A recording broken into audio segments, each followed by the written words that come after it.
Hello student, my name is Nurul Khan from RK Mathematics classes. Up till now we have completed the chapter vectors. In that one there is one bit from the new syllabus, 3-dimensional geometry. Actually it is a chapter from previous one, but it is included as a bit in vector chapter. So today we started the 3-dimensional. 3-dimensional geometry is important as far as line plane is concerned. So today we started the next bit is a 3-dimensional geometry. See here now. 3-dimensional geometry is a very important and simple one. So in that one, first bit in that 3-dimensional geometry is the first bit comes to be the direction angles. See now what is meant by direction angles. So for direction angles, consider this is a 3-dimensional space. This one, it is our x-axis. It is the y-axis, it is the z-axis. Now consider there is a line L in the space, and now from this point O we can draw the one line OP. This line OP is parallel to the line L. Okay. Now if we rotate this ray OX in such a way that it still arrives the position of OP. Now this making an angle, certain making an angle, say angle alpha. Similarly, if we rotate the ray OA till it reaches the OP, it making an angle beta. Similarly, this one, this z-axis making an angle gamma with that line. So these angles, the angle made by the line OP with the x-axis, that is alpha, the angle made by the line OP with y-axis, that is beta, and the angle made by the line z-axis, this one gamma, these three angles alpha, beta, gamma are called as the direction angles. These are called as the direction angles. So direction angles are nothing but the angle made by the line OP which is parallel to the line L. And there is one important thing is that in the space, whenever the two lines are parallel, then they have the same direction. Angles are there. So see here now, these three angles alpha, beta, gamma are called as the direction angles of line. This one, this is the first bit, and important thing is that these angles alpha is lies between the range 0 to pi, means we can rotate it in this position only. Okay. Similarly, this beta, the emitting position of beta is nothing but again 0 to pi, and similarly this gamma is lies between 0 to pi. Or in short, we can write here this alpha, beta, gamma, that all belongs to that interval, close interval 0 to pi is there. So this is the condition here. This is the first bit, that is called as the direction angles. Okay, very clear? Clear? Here now what happens now? We consider 3-dimensional space. There is the x-axis, y-axis, z-axis. There is the one line in the space, and we draw the one line OP which is parallel to the line L, and this line OP making an angle alpha with the x-axis, positive direction of x-axis, making angle beta with the y-axis, and making angle gamma with z-axis. These three angles alpha, beta and gamma are called as the direction angles. And the important condition is that all the three angles, this one alpha, beta, gamma, all are lines belong to the closed interval 0 to pi. Okay, this is the first bit. Now we proceed to the next bit. Is the after direction angles, we have taken direction cosine. It is again important one. So what is meant by direction cosine? It's very simple one. Once we know the direction angles, by using direction angles we can find direction cosines by taking simply their cosine angles. Means if there is a direction angle alpha, so the direction cosine is nothing but cos alpha. If direction angle is a beta, then direction cosine is a cos beta. If there is a gamma, then direction cosine is a cos gamma. And they are also denoted by L is equal to cos alpha, M is equal to cos beta, N is equal to cos gamma. So this one, this is nothing but direction cosine. L is equal to cos alpha, M is equal to cos beta, and N is equal to cos gamma. These are called the direction cosines of that. Very simple. So once we know the direction angles of line alpha, beta, gamma, by taking simply their cosine, we got the direction cosines of that one. So they are also denoted by L, M, N. L is nothing but cos alpha, M is nothing but cos beta, N is nothing but cos gamma. Now, there is very clear here. Now we proceed to the further part. Next part is the CFO. Next bit is the remark part is there. One or two important remarks are there. What are the remarks? First remark.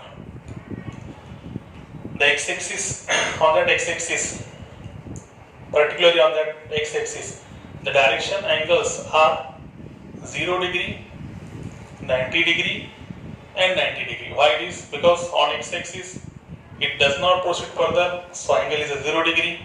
Y-axis is perpendicular to that one, so making an angle 90. That axis is perpendicular, making an angle 90. So the direction angles with x-axis is nothing but this one. These are the direction angles of y with x-axis. So similarly, the direction cosine of that one. These are the direction angles.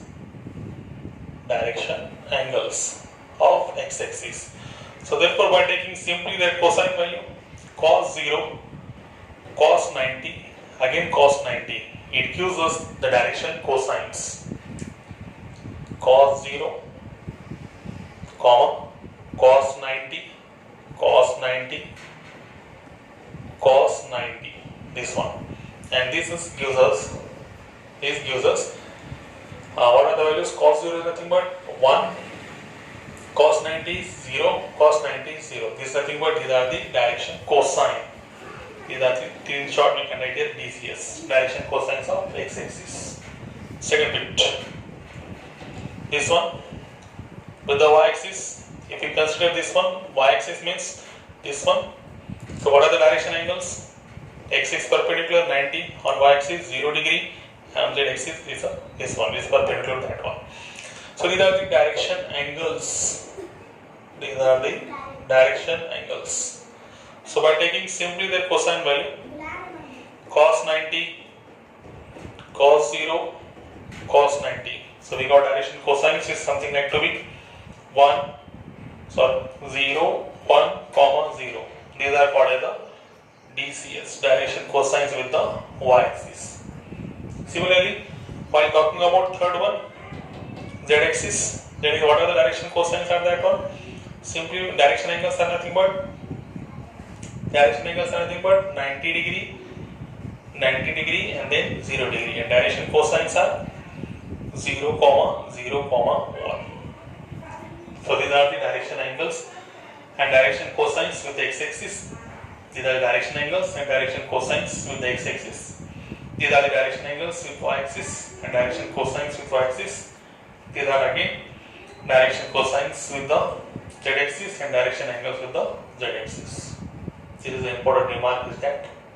Very simple one. Now, next procedure. Now, next one is a relation between direction cosines. Relation between direction cosines. So very simple one. The relation between direction cosine is that, as we know that there are three direction cosines, means L is equal to cos alpha, M is equal to cos beta, N is equal to cos gamma. So there is a one relation in that one. What is the relation here? L square plus M square plus N square is equal to 1. That is cos square alpha plus cos square beta plus cos square gamma is equal to 1. This is the relation. And it is a very important relation. Number of problems can be solved by using that relation. Cos square alpha plus cos square beta plus cos square gamma is equal to 1. Very simple one. What are the, for example, where it is used here, some type of problem. And the question is that if alpha, beta, gamma are direction angles, then prove that. Question is of this type. First, prove that sine square alpha plus sine square beta plus sine square gamma is equal to 2. That's the result we want to prove here. So very simple one. Sine square alpha, we have taken LHS is there. If alpha, beta, gamma direction angles, then we can say that here cos alpha, cos beta, cos gamma, this one. Again same concept. L is equal to cos alpha. We got the direction cosines. N is equal to cos gamma. And we know the relation in that one. What is the relation? Here cos square alpha, cos square beta, cos square gamma is equal to 1. So taking LHS and showing RHS. LHS is something like to be sine square alpha plus sine square beta plus sine square gamma. So we know that sine square alpha is nothing but 1 minus cos square alpha plus 1 minus cos square beta plus 1 minus cos square gamma. So here this 1 1 1 this is nothing but 3, making common minus cos square beta plus cos square gamma. So what happens now?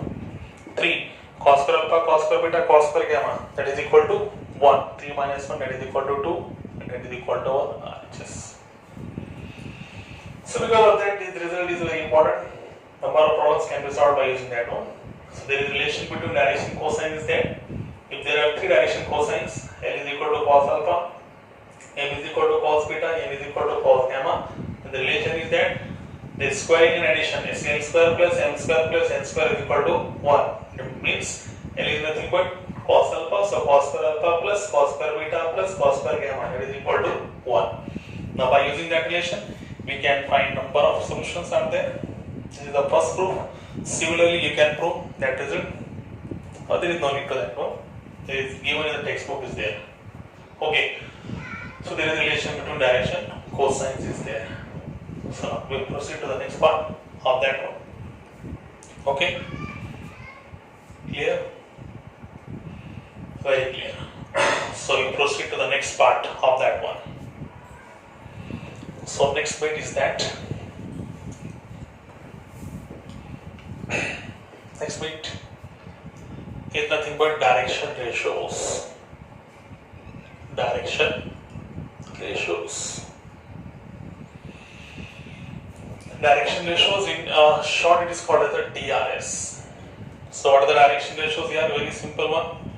If L, M, N are the what? Direction cosines. Then if A, B, C are any 3 real number and A, B, C are any 3 real numbers, then this condition L by A is equal to M by B is equal to N by C is equal to some constant K. See this one. So this A, B, C means the real numbers which are in proportion with the direction cosines. Then these 3 real numbers are called as the direction ratios. Okay. So any numbers which are in proportional with the direction cosines, they are called as the direction ratios. Sometimes L by A, or you can write here A by L, B by M and C by N. Again this ABC are in proportion with L and N, means direction cosines. Then we can again say that these are the direction ratios of a line. So what is the definition? Any real number which are proportion with the direction cosines, then these real numbers are called as the direction ratios of line. And remark one important step is that there are infinitely many direction ratios, but they have unique direction cosines. It is important one. We further discuss whenever there is problem is there. Now, the next bit is after direction ratios. So we memorize some here. First of all, we see the bit here. Direction angles. What are the direction angles? Alpha, beta, gamma. Next bit that you take here, direction cosines.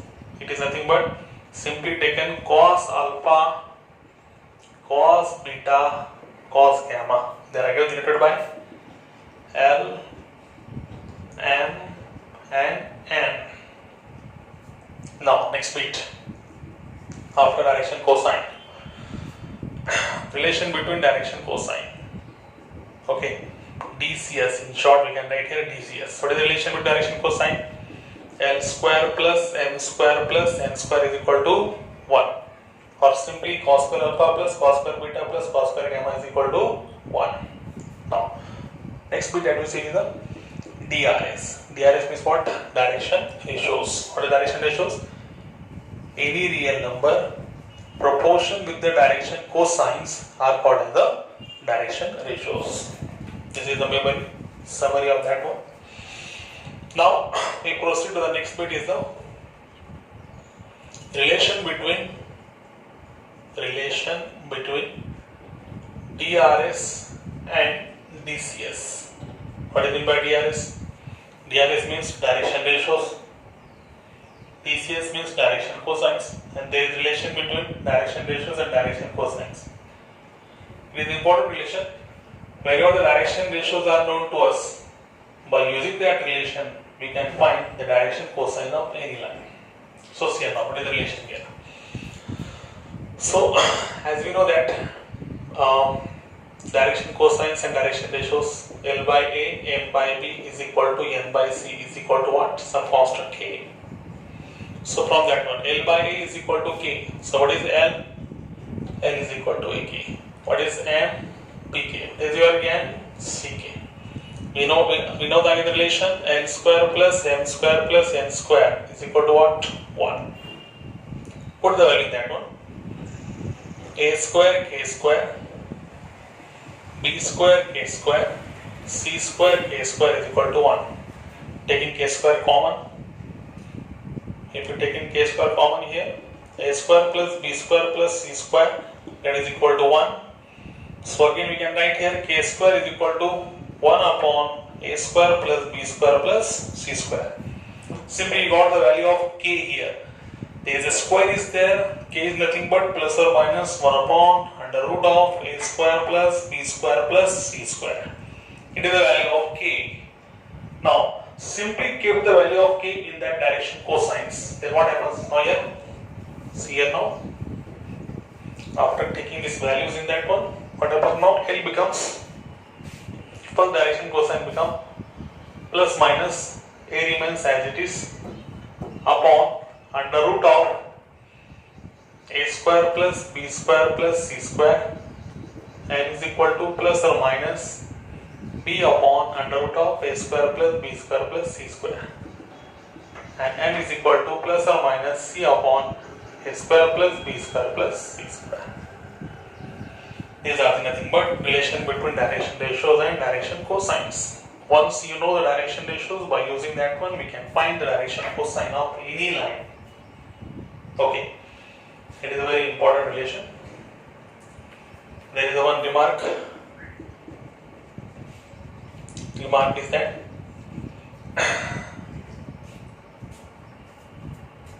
right from this one.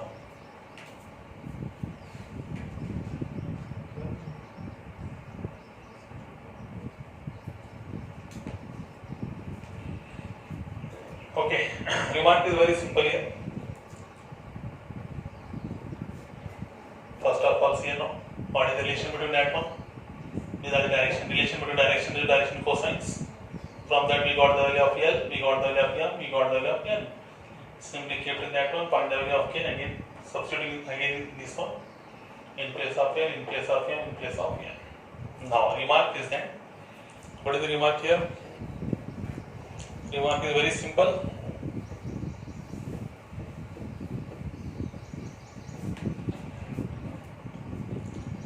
Before going to remark, we can take an example. Question 1. In that question is asked that if a line has 2, 3, minus 1 are DRS, then what is the direction cosine? Very simple one. We know the formula. What is the here is nothing but A. It is nothing but B. It is nothing but C. So what is the relation here? L is equal to, what is the formula?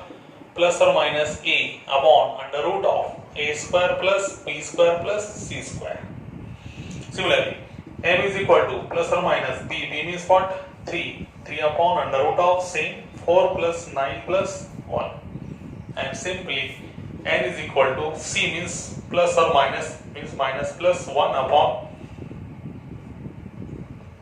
under root of 4 plus 9 plus 1. After solving, you got the value, this one. So this is a very simple way. Once you know the direction ratios, by using that relation we can find the direction cosine of any line.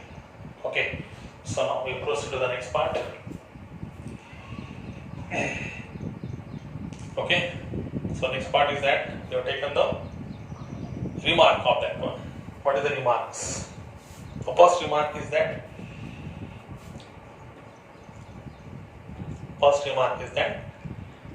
if line